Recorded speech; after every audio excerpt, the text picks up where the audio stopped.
Atmano Bandhur Atme Varipur Atmana Udalet Atmanatmanam Natmanamavasadayet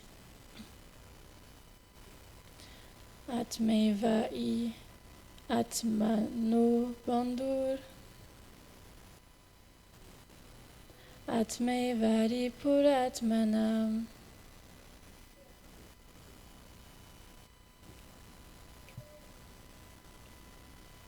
Udalet Atmanatmanam Natmanamasadayet Atmevai Atmano Bandhur Atme Varipur Atmanam Udaret Atmanatmanam Natmanamavasadayet Atme Varipur Bandhur Atme Varipur Atmanam. Traduction. Une personne doit libérer l'âme en détachant son mental du monde matériel et ne pas lui permettre de se dégrader, car le mental peut être l'ami de l'âme, mais aussi son ennemi. Commentaire. Selon Srila Abhayacharanavinda Bhaktivedanta Swami, c'est le mental qui, au contact du faux ego, fait germer en l'âme conditionnée le désir d'exploiter la matière. Il est l'origine de la captivité de l'âme en ce monde matériel. Le but du yoga est donc de l'éduquer afin qu'il ne s'attache plus aux objets des sens et qu'il puisse aider l'âme à se libérer de son conditionnement matériel. Srila Vishwanath Chakravarti Thakur dit « L'âme tombe dans l'océan du monde matériel uniquement à cause de l'attachement aux objets des sens. On doit donc, avec un grand effort, la délivrer. Atmana signifie que le mental, qui est détaché des objets des sens, peut libérer l'âme. Et na avasadayet, que le mental qui est attaché aux objets des sens ne doit pas faire tomber l'âme dans l'océan matériel. De cette façon, le mental peut être l'ami, mais aussi l'ennemi de l'âme.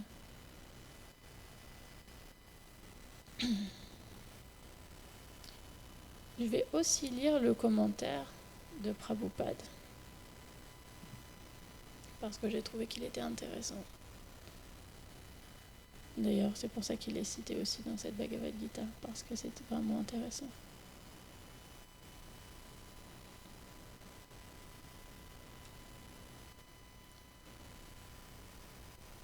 Le mot Atma désignera, selon le contexte, le corps, le mental ou l'âme. Le yoga met plus particulièrement l'accent sur ces deux derniers aspects, le mental et l'âme.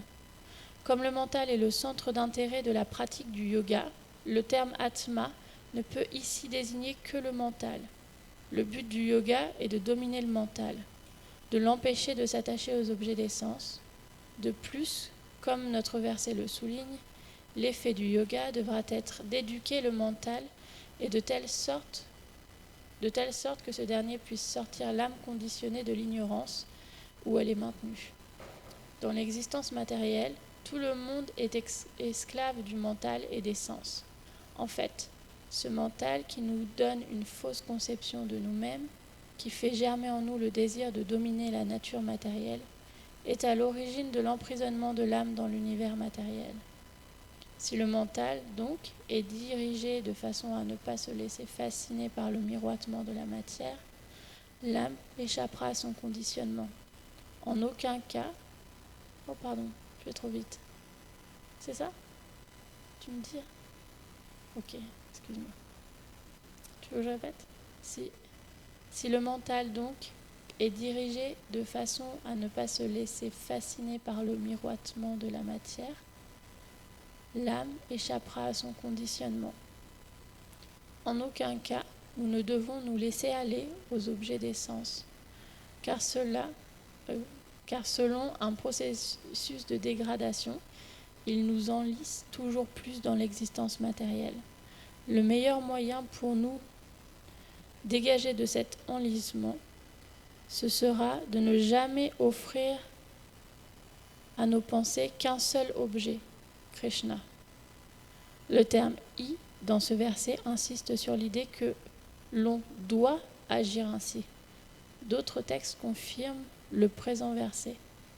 Le mental est cause de l'emprisonnement de l'homme dans la matière, mais également de sa libération. Absorbé dans les objets des sens, il emprisonne l'être, détaché des objets des sens, il le libère. Concentrer le mental sur Krishna apporte donc la libération suprême. Ok, c'est super intéressant parce que je l'ai lu, puis là je découvre encore le commentaire. C'est que oui, effectivement, là, Prabhupada, il dit carrément, concentrer le mental sur Krishna apporte donc la libération suprême. Donc c'est avéré, un fait vrai, c'est une phrase courte, simple et directe, que le mental concentré sur Krishna, il apporte la libération.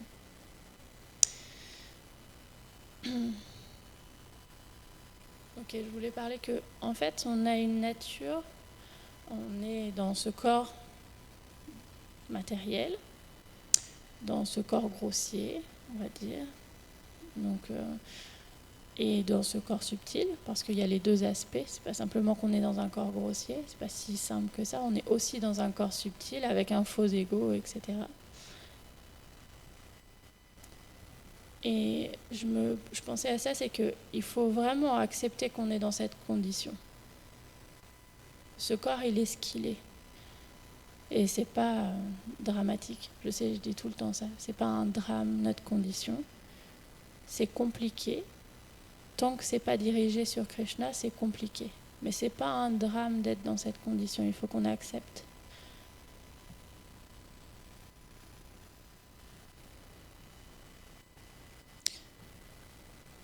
J'ai entendu que je voulais parler du sentiment.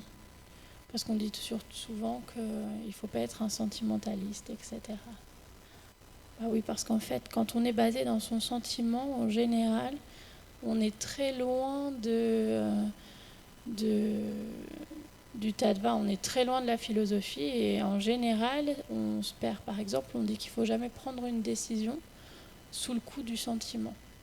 Alors nous, en Occident, on n'a pas trop cette habitude-là. Mais il y a différentes cultures. Je me rappelle d'avoir entendu l'histoire quand ils sont allés au Népal et qu'ils ont négocié avec les différentes autorités là-bas pour ramener les Shilas. La personne, elle était dans son sentiment. Et du coup, elle ne voulait pas prendre de décision. C'était intéressant, je trouve. Parce que nous, souvent, en Occident, ça ne nous pose pas de problème de prendre une décision, qu'on soit dans un état ou un autre. Mais cette personne-là, qui avait à prendre une grosse décision, elle ne voulait pas la prendre parce qu'elle était dans son sentiment et qu'elle préférait laisser passer la nuit pour se rétablir dans son intelligence. Et j'ai trouvé ça intéressant parce que souvent, j'ai entendu que le sentiment, c'est un attribut, une qualité du mental. De la même manière que ça puisse être bien utilisé, puisque là c'est écrit, de la même manière, ça peut être aussi en notre défaveur. Il faut comprendre que pour ne pas être situé dans le mental, c'est simple du coup, il suffit juste d'étudier.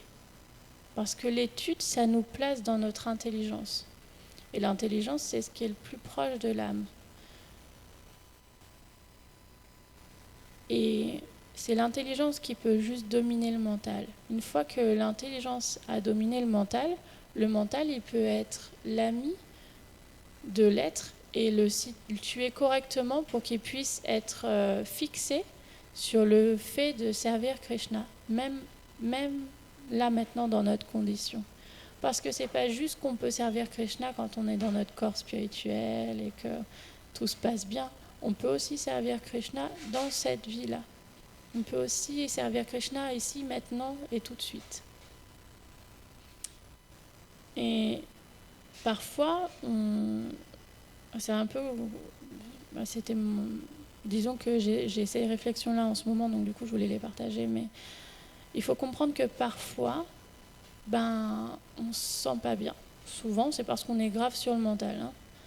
Souvent, on ne se sent pas bien. Et puis, il y a des journées où on ne sait pas pourquoi on se lève comme ça. On se lève, on est tout de suite sur notre mental et c'est compliqué à gérer. Parfois aussi, il arrive que notre mental, il est trop le dessus sur nous. Parfois, ça peut être aussi à cause des maladies qui nous attaquent. Et c'est de la même manière qu'on va voir un médecin pour les dents, de la même manière qu'on va voir un médecin pour le corps, de la même manière qu'on va voir un médecin pour les pieds ou pour ce que vous voulez. De la même manière, parfois, on a besoin d'aller voir un médecin pour la tête. Et quand on dit qu'on va voir un médecin pour la tête, c'est ni plus ni moins qu'on va voir un médecin pour le mental. Et c'est intéressant parce que je suis allée il n'y a pas si longtemps voir une médecin ayurvédique parce qu'elle soigne d'une manière plus naturelle, ce qui correspond plus à nos valeurs. Mais elle est mayavadi. Du coup, en même temps, c'est comme elle n'a pas une connaissance de Krishna personnelle et que ça reste impersonnel, sa connaissance à l'égard. Mais c'était quand même intéressant parce qu'elle a la notion du fait qu'on ne doit pas laisser dominer le mental, sinon on ne peut pas pratiquer notre vie spirituelle. Et ça, les Vaishnavas pensent aussi comme ça. C'est-à-dire qu'on ne peut pas servir Krishna si on est dans notre tête. On ne doit pas être situé dans notre tête, en disant. On ne doit pas laisser les drames de notre vie ou être tangible, parce que ça n'est pas tangible du tout, c'est pas notre réalité. C'est pas la réalité, c'est pas notre réalité. Et je pense qu'il est vraiment important de comprendre que malgré qu'on soit dans cette condition-là, où on peut se laisser parfois dominer par le mental, il ne faut pas se dire juste par un seul instant qu'on est condamné. On n'est pas condamné, on n'est juste tellement pas condamné. C'est vraiment important. Je sais que c'est dur, cette vie. Je comprends que c'est dur. On vit tous des choses qui sont difficiles, chacun à notre niveau, dans le sens où chacun, ça prend une forme différente. C'est pas chacun à notre niveau. Chacun a une forme différente, mais on n'est pas condamné. C'est horrible sinon. C'est comme sans espoir et c'est pas l'amour et c'est pas Krishna. C'est pas Krishna. Krishna, c'est l'amour et c'est l'espoir. Donc ça peut pas être une réalité que de se dire « Ah mais c'est trop tard pour moi » ou « Ah mais c'est fini pour moi, de toute façon j'ai ce conditionnement, j'y arriverai jamais. » Mais non. Mais ok, il faut une Bhagavad Gita spéciale pour les gens qui sont condamnés, c'est ça? Mais c'est déjà une Bhagavad Gita pour les gens qui sont condamnés. C'est déjà une Gita pour nous tous. Si on est là, c'est qu'on est déjà en prison. Pas besoin de se rajouter une autre prison dans la prison dans la prison. C'est juste, on est déjà en prison juste. Et c'est pas sans espoir. Parce que j'ai eu une conversation et puis c'est pas sans espoir. Il faut absolument pas se dire ça parce qu'en fait, en réalité, quand on se dit que c'est fini pour nous, qu'on n'y arrivera jamais, en fait, qu'est-ce qu'on est en train de faire? On accepte que notre mental nous emprisonne. C'est pas plus compliqué que ça. C'est juste qu'on accepte cette prison. Mais nous, on ne veut pas accepter cette prison. Quand on dit qu'on veut être libéré, etc., c'est pas que c'est une fin en soi de vouloir être libéré, c'est changer notre conscience. Changer notre conscience, c'est décider que ce qu'on vit, c'est pas notre réalité. Notre réalité, c'est Krishna, notre réalité, c'est l'amour, notre réalité, c'est le service. Parce qu'on voit que quand on sert, c'est là où on peut être le plus heureux. C'est pour ça que les gens adorent faire des cadeaux aussi. Même au point de vue matériel, on peut même le sentir, cette chose-là. Quand on sert notre famille, on est heureux. Quand on rend les gens heureux, on est heureux parce que c'est le principe de l'amour. C'est juste que si on va un tout petit peu plus loin dans cet objectif-là et qu'on s'en arrête pas juste à servir notre famille, si on casse cette barrière-là et qu'on veut servir, alors il y en a aussi qui veulent servir le monde entier, l'humanité, etc. Donc ils font des choses bien, ok, c'est bien, mais on peut encore aller encore plus loin que ça. On peut aussi servir l'âme. Quand on sert l'âme, on a brisé toutes les barrières. On a brisé les barrières du corps, de l'identification, de ce monde. On veut juste servir. Et servir, ça veut dire tous les êtres vivants. Tous les êtres vivants, ça veut dire beaucoup. Ça ne veut pas dire juste les êtres humains et les animaux.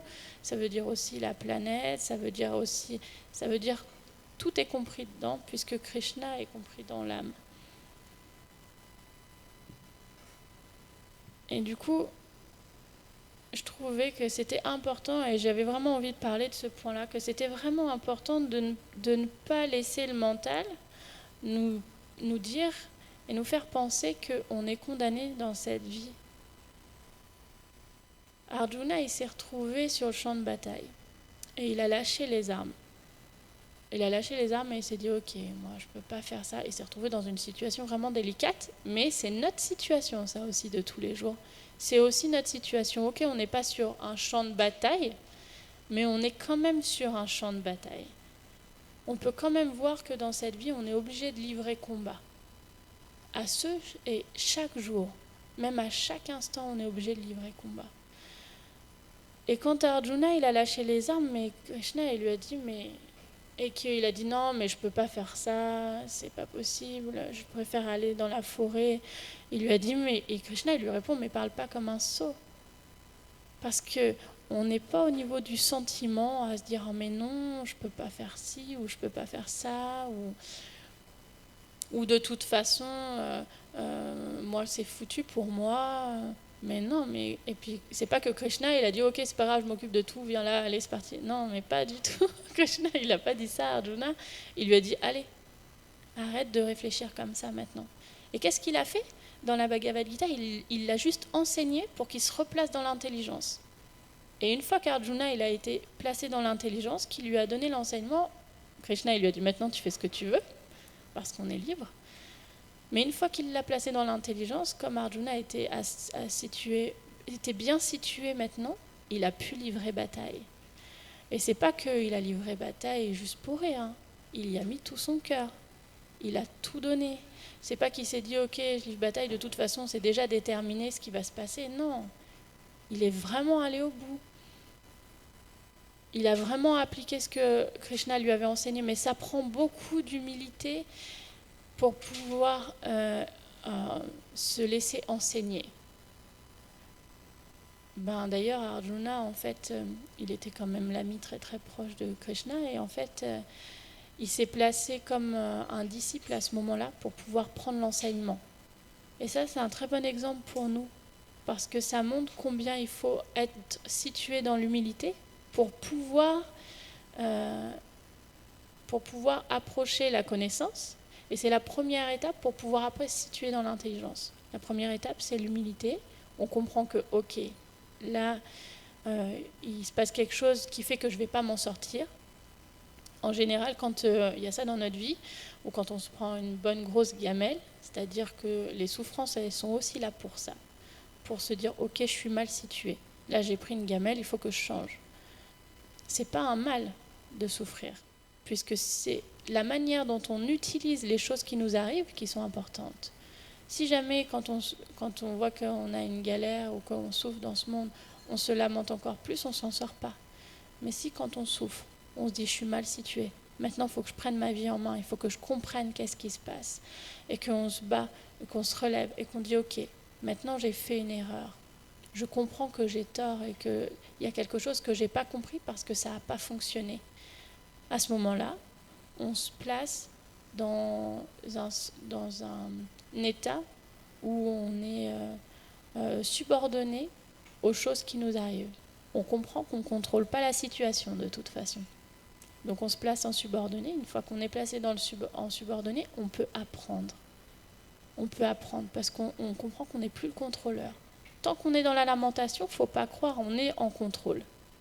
Mais à partir de ce moment-là, où on a compris qu'on n'était plus en contrôle, et bien alors là, maintenant, on peut être dans l'humilité. Et quand on est dans l'humilité, on peut apprendre.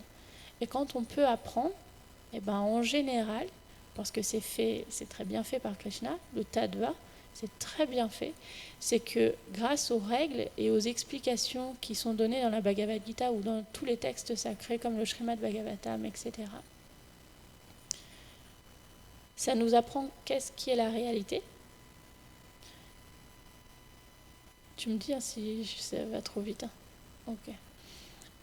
Ça nous apprend qu'est-ce qui est la réalité et qu'est-ce qui est tangible dans ce monde. Comment ce monde fonctionne, quels sont les rouages pour que même pour nous-mêmes, même en tant que personne, nous, dans ce conditionnement-là même, comment ce corps il fonctionne. Parce que il faut aussi savoir, parce qu'on peut aborder la philosophie et se dire ok, ouais, moi je veux Vraj, etc. On peut faire ça, hein. Mais on va rencontrer à un moment donné une énorme barrière, c'est-à-dire qu'on voudrait Vraj dans ce corps-là, mais alors que ce corps-là, il peut pas goûter ses relations avec Krishna directement, c'est pas possible, c'est pas notre nature.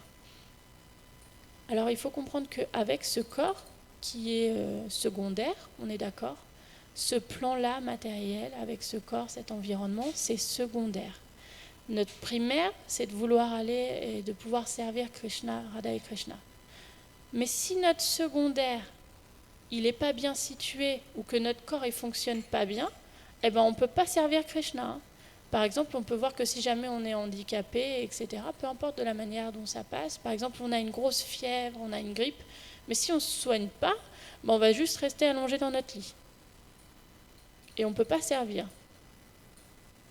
On ne peut pas servir. Mais si jamais... Donc c'est la même chose avec le mental. Si jamais notre mental, il nous travaille trop, qu'est-ce qu'on fait? On se lamente, et quand on se lamente, on ne peut plus servir. On n'arrive même plus à faire du service de dévotion.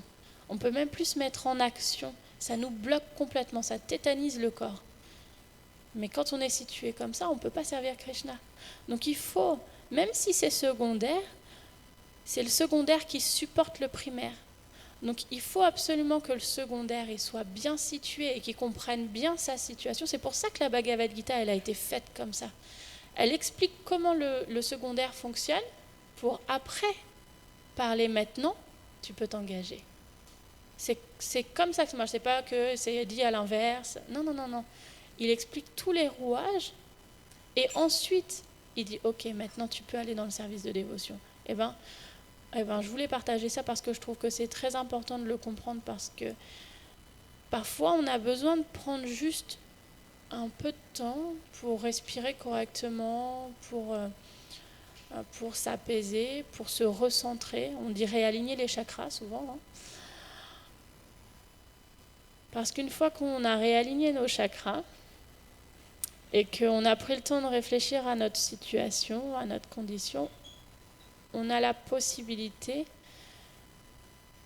de se resituer dans l'intelligence, ce qui est très important pour pouvoir ensuite faire notre service correctement. Et c'est un point important parce que quand on a la connaissance, on peut voir que chez les dévots, il y a beaucoup le problème du mental. On parle souvent du mental avec les dévots. On parle souvent de cette chose-là. Et on peut voir que si du coup on replace notre mental dans l'intelligence, si notre intelligence il domine plutôt notre mental, si on s'est replacé dans l'intelligence et qu'il va correctement dominer le mental, ensuite le mental il devient un ami. Ensuite, il peut être favorable au service de dévotion. Donc c'est très important d'à chaque instant essayer de voir si on est bien situé ou si on est mal situé, et de se recentrer. Au début, on ne le voit pas. Petit à petit, on va se mettre à voir quand on est mal situé, et petit à petit, quand on voit qu'on est mal situé, on peut vite se recorriger. Donc il faut vraiment, disons que c'est une arme utile dans ce monde, tout court, même matériel. C'est une arme qui est utile pour notre vie de tous les jours. Parce que sinon, on peut vraiment se laisser avoir par la dépression, parce que la dépression, c'est une maladie du mental. On peut se laisser avoir par beaucoup de maladies du mental. Et il faut se battre. Il faut se battre. Il faut méditer sur Arjuna quand c'est comme ça. Vraiment méditer sur Arjuna. Ok, maintenant je voulais raconter une histoire. Parce que cette semaine, c'était... je sais plus, je crois que c'était la disparition, c'est ça? Ouais, disparition de Shyamananda Prabhu. J'aime trop cette histoire. Alors je ne peux pas m'en empêcher de ne pas en parler. J'étais pas là mardi parce que j'ai emmené Gurudev à l'aéroport parce qu'il partait en pèlerinage dans les traces de Prabhupada au Canada. Et du coup, je voulais raconter l'histoire de Shyamananda absolument. Moi, je l'ai relue, du coup, ça m'a donné envie de la raconter. Mais pour raconter l'histoire de Shyamananda, il faut commencer par Gauridas Pandit. Et c'est aussi une histoire merveilleuse. Ok, alors on n'a pas beaucoup de temps, donc du coup je vais quand même essayer de concentrer tout ça. Alors Gauridas Pandit, il était là à l'époque où il y avait Chaitanya Mahaprabhu et Nityananda Prabhu sur Terre. Et il avait une dévotion très particulière, Gauridas Pandit, pour Chaitanya. Alors il y a différentes anecdotes sur Gauridas Pandit, il y aurait plein de choses à raconter, mais disons différentes anecdotes qui sont très spéciales. Dont une fois, Chaitanya Mahaprabhu, il est venu le voir et Gauridas Pandit était assis au pied d'un arbre. Et cet arbre, il est situé en Inde, on est allé le voir, on peut aller le voir, il y a une place spéciale. Où d'ailleurs, ils ont construit sur les murs tous des bas-reliefs qui relatent cette histoire-là avec Gauridas Pandit. Et Chaitanya Mahaprabhu, il lui a donné, parce que quand Gauridas Pandit, il a vu Chaitanya Mahaprabhu ramener cette rame, il lui a dit « Ok, pourquoi ?» Et donc Chaitanya Mahaprabhu, il lui a dit que avec cette rame, il fallait qu'il ramène, je me rappelle plus exactement. Tu te rappelles ou pas? Qu'il ramène tout le monde. Est-ce que quelqu'un se rappelle de l'histoire exactement? Il lui a dit qu'avec cette rame, il ramène la terre entière au service de dévotion. Que grâce à cette rame, il ramène tout le monde. Il y a une autre histoire aussi, mais celle-là, je l'ai écrite. Parce que Gauridas Pandit, il a reçu à un moment donné, pendant plusieurs jours, Chaitanya Mahaprabhu et Nityananda Prabhu dans sa maison. Et sauf qu'après, il ne voulait plus les laisser partir.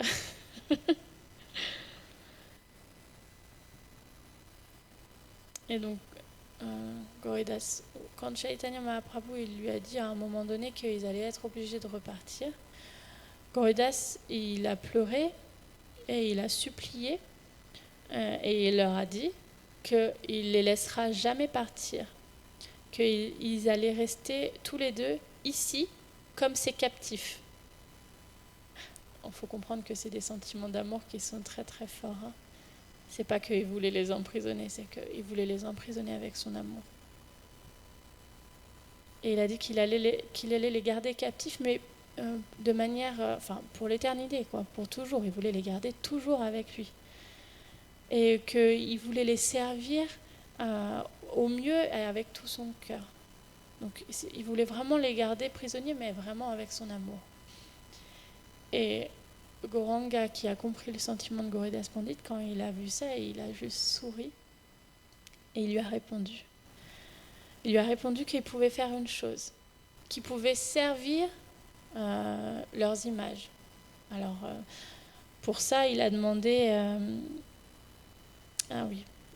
il a dit qu'il pourrait servir leur image, leur apparent, c'est-à-dire comme les déités, par exemple. Les déités, elles sont vivantes, mais c'est pas les personnes en elles-mêmes. Sauf que Gauridas Pandit, il avait un problème avec ça. Il avait dit OK, donc parce que là, ils étaient en négociation. Hein. C'est-à-dire que Gauridas Pandit, il voulait les garder pour toujours. Et là, Gauranga, il lui dit OK, tu peux servir notre déité, en fait. Et il a dit mais elles seront vivantes? Alors Gauranga a dit oui, sûrement. Et Gauridas Pandit, il demande est-ce qu'elles pourront prendre du riz de leurs propres mains? Et là, Goranga, il dit oui, sûrement. Et du coup, il a dit ok. Donc Mahaprabhu lui a dit oui. Donc ça veut dire que quand il lui a dit oui, c'était une promesse. Parce que quand, quand Krishna il dit oui à quelqu'un, c'est une promesse. Ça veut dire que c'est oui, c'est affirmé, c'est vrai. Il ne peut pas revenir sur sa parole.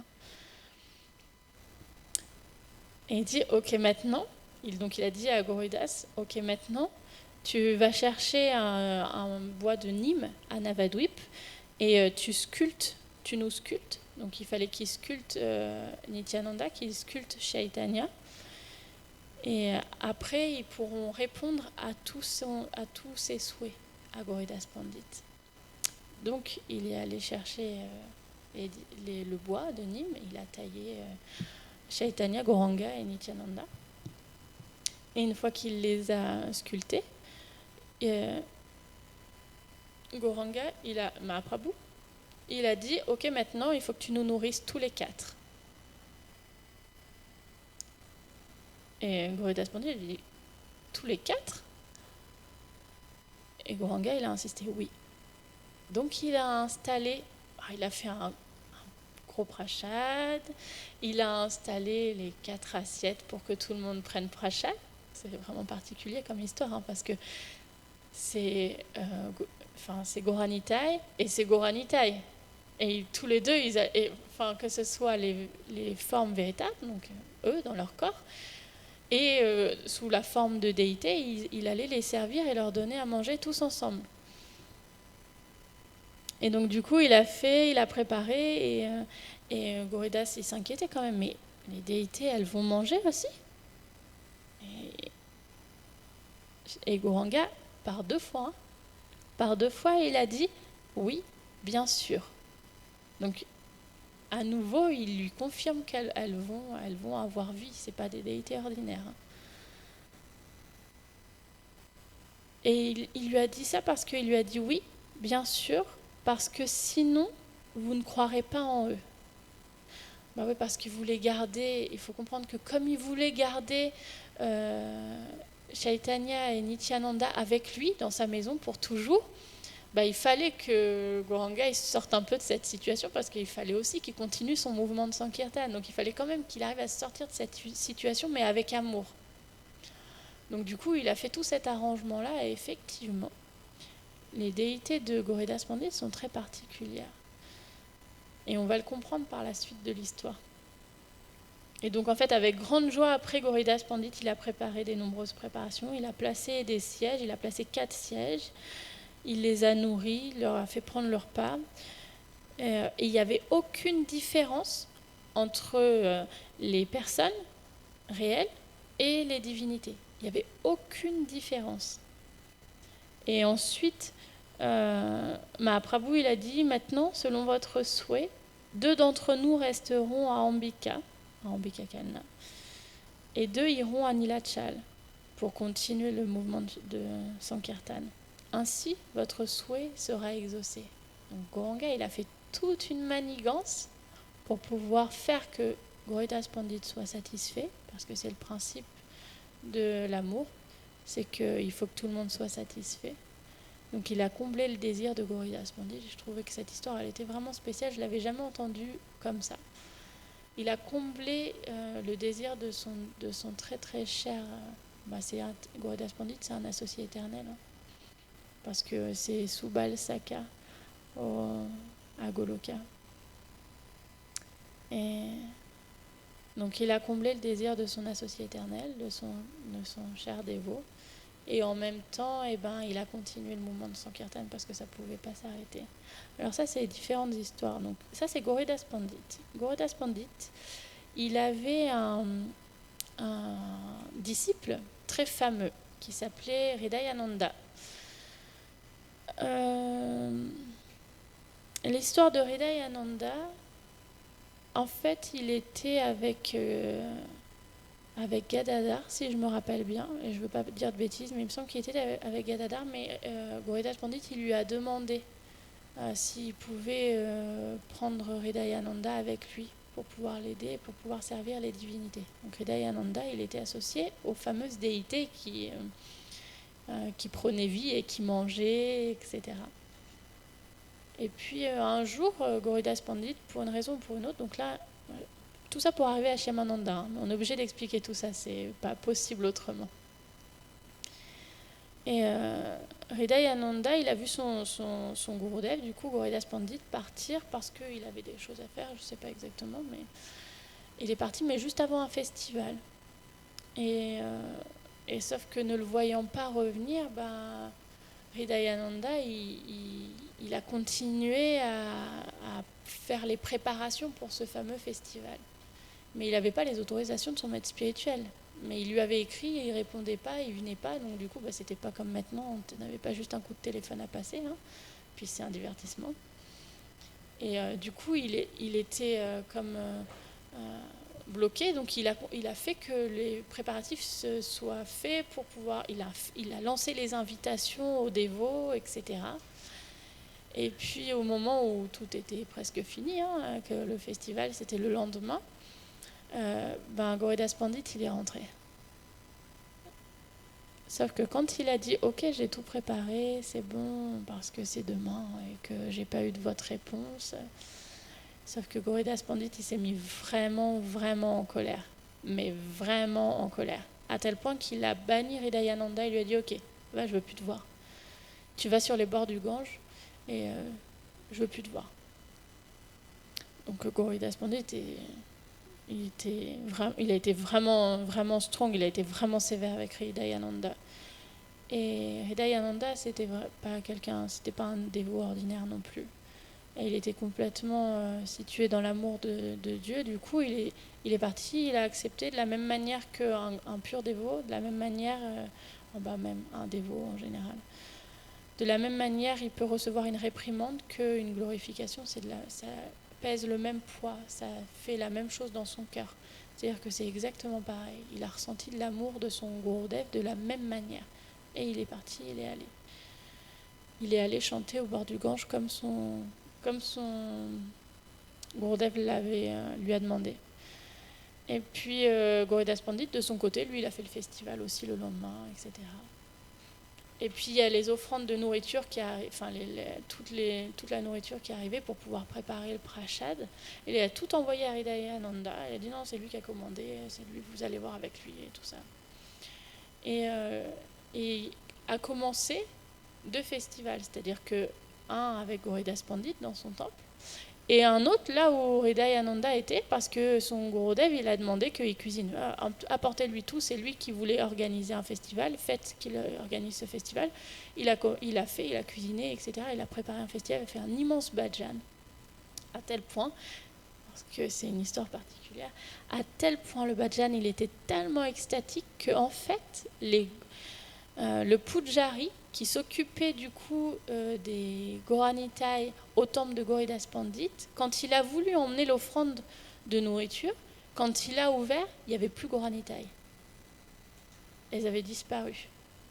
Et en fait, elles étaient allées danser en extase, donc Gauranga et Nityananda, ils étaient allés, mais danser en extase sur les rives du Gange, avec, dans le bhajan, dans le kirtan, dans le kirtan que Hridayananda avait organisé pour le plaisir de son Gurudev.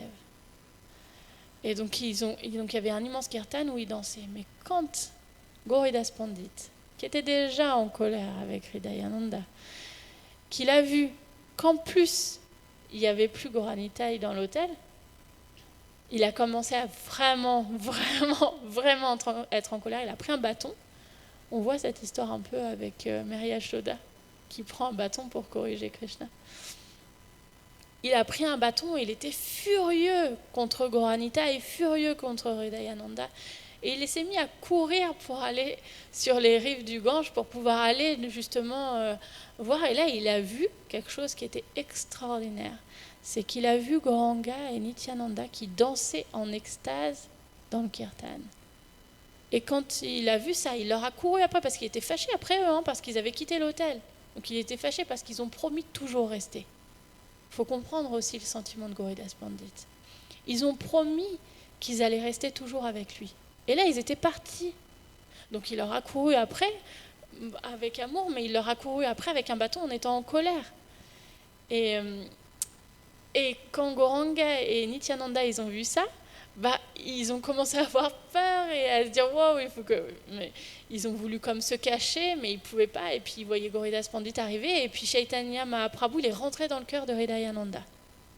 Et quand Gauridas Pandit, il a vu ça, il est comme tombé en extase. Et là, il a pris son disciple, Hridayananda, dans les bras. Et il a commencé à le mettre sur ses genoux comme une mère peut le faire avec son enfant, à lui sentir les cheveux, à le baigner de ses larmes.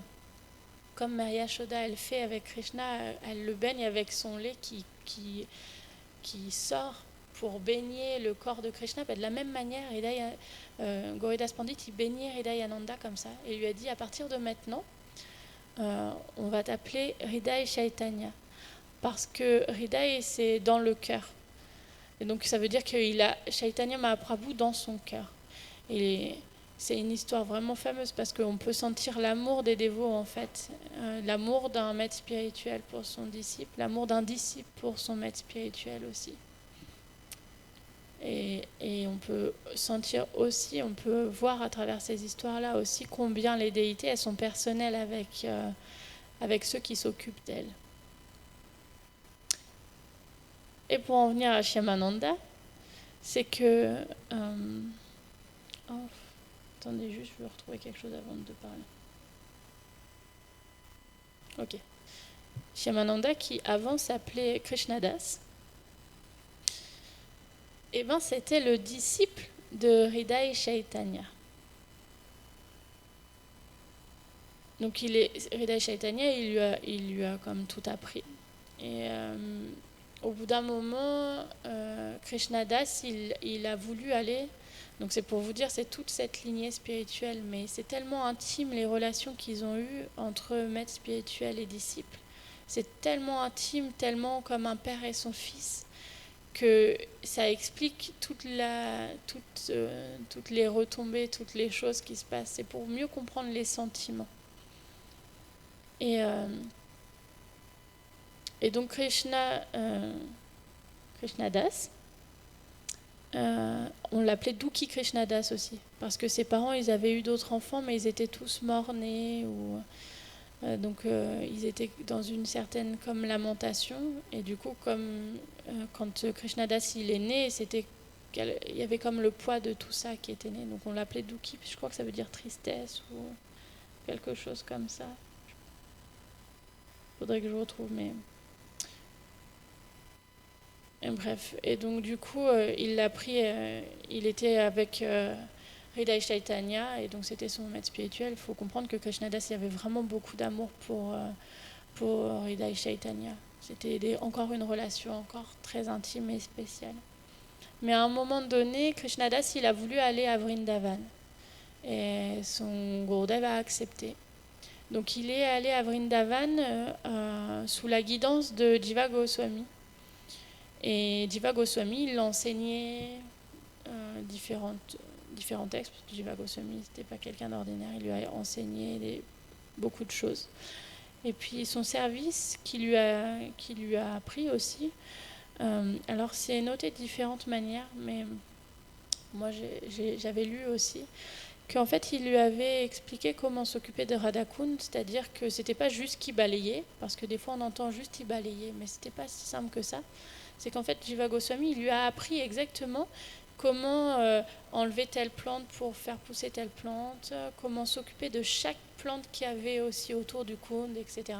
C'était pas simplement qu'il balayait. Aussi, il balayait pour que les dévots qui viennent, ils se fassent pas mal aux pieds, que l'endroit reste propre. Mais c'était aussi pour que...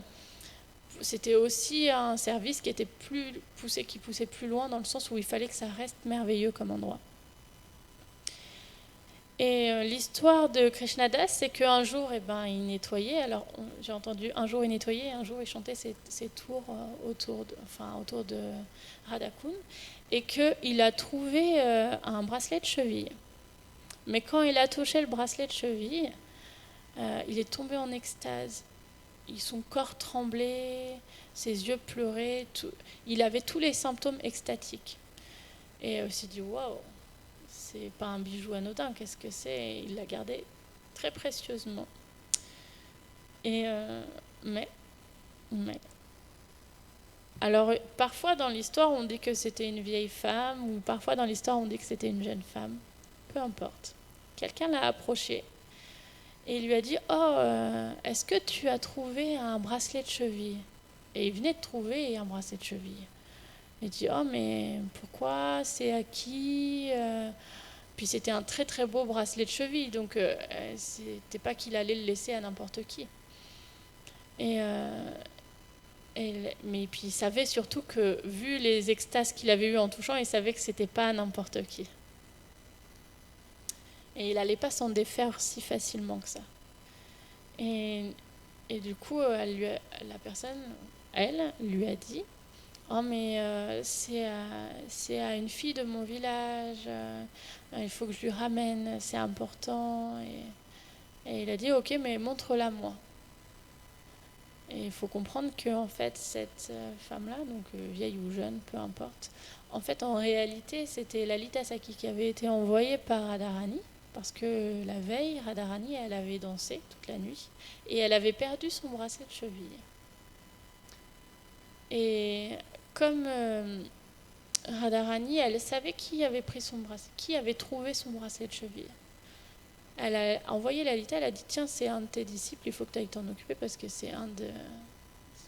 il faut que tu ailles voir toi. Et donc du coup, c'est pour ça que c'est Lalita qui a approché Krishnadas. Et quand il a demandé pour voir à qui appartenait, ça veut dire qu'il demandait, qu'il voulait voir Radharani. C'est pas comme on peut, c'est spécial, on ne peut pas voir Radharani comme ça. Et il lui a demandé une deuxième chose aussi, c'est qu'il voulait lui remettre lui-même le bracelet de cheville à sa cheville. Mais ça, c'était spécial ce qu'il demandait Krishnadas. Hein. Mais ça a pu se faire, mais dans certaines conditions. C'est-à-dire qu'il a eu les yeux bandés parce qu'il ne pouvait pas regarder Radharani. Il n'avait pas le droit. Il n'y a personne d'autre que Krishna qui regarde Radharani. Donc ils lui ont bandé les yeux et puis ils l'ont approché à Radharani pour qu'il puisse lui remettre le bracelet de cheville. Et puis il avait posé le... Alors je ne sais plus exactement si c'est Radharani qui lui a posé sur le front, mais parce que je ne sais plus exactement, ça veut dire qu'il y a les deux versions en fait. Il y a la version où c'est Radharani qui directement lui a posé sur le front et qui ça a laissé comme un tilak particulier sur son front, indélébile. Ça a posé une marque qui n'est plus jamais partie. Et donc il lui a remis, et puis elle l'a nommé Shyamananda. Alors j'ai lu quelque chose qui était très spécial aussi sur Shyamananda, parce que en fait, comme je ne sais pas si je vais retrouver. Mais comme Radharani, son cœur, il appartient à Shyamasundar. Du coup, elle l'a appelé Shyamananda, parce que ça lui donnait un lien très intime avec Radharani. Et il lui a donné aussi autre chose, hein, parce qu'elle lui a donné une divinité qui venait de son cœur aussi. Et on peut les voir, ces divinités, parce qu'ils sont au temple de Shyamasundar à Vrindavan, et puis qui s'appelle Lali et Lala, toute petite divinité. C'est une Radharani qui vient directement du cœur de Radharani. Bref, peu importe, c'est une autre histoire. En raccourci, du coup, après, il revient, et Jiva Goswami, quand il a revu Shyamasundar, nouvellement baptisé, il n'y avait plus un corps comme nous, c'est-à-dire qu'il était tellement en extase, son corps il brillait. Jiva Goswami, il a tout de suite compris avec qui il avait été associé pour que son corps il soit comme ça. Parce que Radharani, elle a cette propriété-là, que toutes ses associées, elles ont toutes une teinte dorée comme elle, et qui brille. Donc il a tout de suite compris, Jiva Goswami, qu'il avait été associé avec Radharani. Alors du coup, il lui a demandé: explique-moi. Il faut aussi savoir que Radharani, quand elle lui a donné tout ça, elle lui a dit: par contre, tu n'as absolument pas le droit d'en parler à Hridaya Chaitanya, son gourou Dev. Moi, ça allait être une épreuve. Hein. Il a dit, il faut vraiment pas que tu en parles. Et donc il est rentré, mais il avait le droit d'en parler à Jiva Goswami. Donc du coup, il a expliqué. De toute façon, Jiva Goswami avait compris la situation, puis il lui a expliqué du coup. Et Jiva Goswami, déjà qu'il affectionnait déjà beaucoup Shyamananda, Krishnadas, mais là il apprécie encore plus parce qu'il avait reçu quand même une miséricorde qui était particulière, puis c'était vraiment spécial, il était complètement transformé, Shyamananda. Mais quand son maître spirituel, il a appris qu'il se faisait appeler Shyamananda maintenant, et plus Krishnadas, alors que c'était son maître spirituel qui l'avait appelé Krishnadas, il est rentré vraiment en colère. Alors c'est rigolo parce que Gauridas Pandit, il était rentré vraiment en colère contre Hridaya Chaitanya, et maintenant c'est Hridaya Chaitanya qui se mettait vraiment en colère contre Shyamananda. Et donc du coup, il est venu voir alors, ils lui ont demandé qui c'est qui t'a baptisé, et puis pour protéger, ça avait été dit que c'était Jiva Goswami qui lui avait redonné l'initiation, etc. Ça a fait une histoire pas possible parce que il pouvait rien dire. Shyamananda, il pouvait rien dire, absolument rien dire sur ce qui lui était arrivé. Et puis il a accepté cette histoire, et puis son Gurudev était vraiment fâché jusqu'à ce qu'il vienne à un moment donné. Il a essayé de lui effacer la marque qu'il y avait sur son front, et ça ne s'effaçait pas. Et puis il y avait écrit Shyamananda aussi sur sa poitrine, et pareil, à chaque fois qu'il effaçait son Gurudev, il ne pouvait pas lui effacer, ça revenait toujours. C'était indélébile, vraiment indélébile. Et du coup, c'est là que quand même son maître spirituel, il a compris que c'était pas ordinaire, que c'était pas juste son disciple qui avait repris l'initiation avec Jiva Goswami, que c'était pas ça l'histoire, que c'était beaucoup plus profond que ça. Et c'est là qu'il a compris que Radharani, elle était derrière tout ça. Et c'est à ce moment-là que, pareil, une fois qu'il a vu ça, Hridaya Chaitanya, il a pris son disciple sur les genoux, et de la même manière que Gauridas Pandit, il l'avait pris et qu'il l'avait baigné de ses larmes, Hridaya Chaitanya, il a pris Shyamananda sur ses genoux, il a baigné de ses larmes. Et il a senti sa tête comme un père, il fait avec son enfant aussi, de la même manière. Et du coup, on peut voir, c'est une très belle histoire que j'affectionne beaucoup, l'histoire de Shyamananda et même de Gauridas Pandit et de Hridaya Chaitanya. C'est des très très belles histoires parce qu'à travers ça, on peut voir qu'est-ce que l'amour entre les dévots et qu'est-ce que l'amour entre un maître spirituel et son cher disciple. On peut voir aussi ce que c'est un disciple aussi. Bref, on peut voir plein de choses. Après, je voulais juste vous partager ça. Je sais, j'ai pris beaucoup de votre temps. Je suis désolée. Voilà. Ouais. C'est pour finir. Il existe des belles histoires comme ça pour pouvoir nous sortir de notre mental. Donc, quand on est dans notre mental, on peut les lire aussi, c'est bien. Genre comme j'ai fait.